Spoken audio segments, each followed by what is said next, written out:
দেখো প্রতি বছর নার্সিং ভর্তি পরীক্ষায় পার্ট অফ স্পিচ থেকে প্রশ্ন হয়ে থাকে। পার্ট অফ স্পিচের মধ্যে নাউন থেকে যে ধরনের প্রশ্ন হয়ে থাকে কিভাবে আমরা খুব সহজেই উত্তর করতে পারবো, তাহলে দেখো এখানে বাক্যের মধ্যে নাউন চেনার উপায় নিয়ে আমি একটি টেকনিক দিয়েছি। সেটা হচ্ছে PAD বা প্যাড। এখানে প্যাড দ্বারা আমি বুঝেছি প্রিপোজিশন, আর্টিকেল এবং ডিটারমাইনার। তাহলে প্রিপোজিশন, আর্টিকেল এবং ডিটারমাইনারের পর যদি একটি শব্দ থাকে তাহলে সেটি নাউন হয়। যদি আমরা এক্সাম্পল খেয়াল করি তাহলে এখানে এক্সাম্পল দেওয়া হয়েছে ডক্টর টুক দ্য রাউন্ড। এখানে রাউন্ডটা হচ্ছে একটা নাউন। কারণ কি? কারণ হিসেবে যদি আমরা বলি তাহলে এখানে রাউন্ডের আগে দি আছে, তাহলে দি একটা কি? দি একটা আর্টিকেল।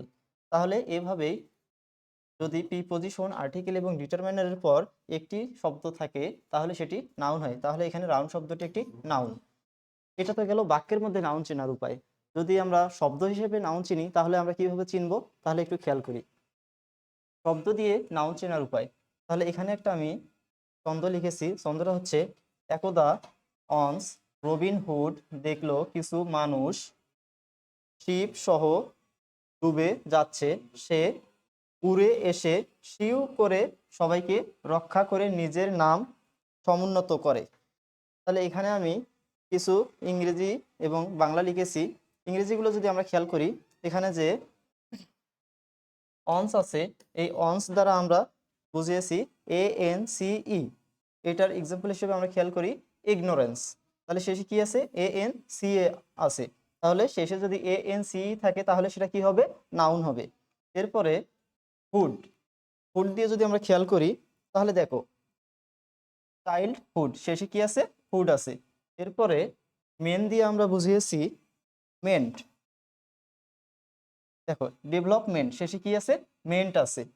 এরপর যদি আমরা খেয়াল করি শিপ, শিপ দ্বারা আমরা শিপকেই বুঝিয়েছি এবং যদি আমরা খেয়াল করি এখানে ফ্রেন্ডশিপের শেষে শিপ আছে। এরপরে ডোম দ্বারা আমরা ডোমকেই বুঝিয়েছি। যদি আমরা খেয়াল করি কিংডম, কিংডমের শেষে কি আছে? ডোম আছে। এরপরে URE দ্বারা উড়ে দিয়ে আমরা কি বুঝিয়েছি? উড়েই বুঝিয়েছি। তাহলে খেয়াল করো ফিউচারে URE আছে শব্দের শেষে। এরপরে টিউ করে, টিউ দ্বারা আমরা বুঝেছি SION বা TION। তাহলে ন্যাশনে খেয়াল করো, ন্যাশনে শেষে কি আছে? TION। এবং টেনশন যদি তোমরা খেয়াল করো, টেনশনের শেষে কি আছে? SION। তাহলে প্রতিটা ওয়ার্ডের শেষেই কিছু নির্দিষ্ট ব্যাপার থেকেই গেছে।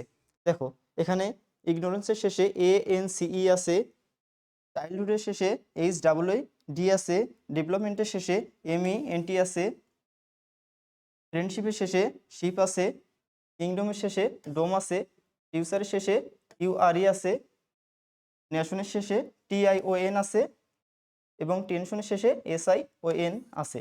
তাহলে আমরা খুব সহজেই শব্দ দেখে নাউন চিনতে পারবো বা বাক্যের মধ্যে নাউন চিনতে পারবো।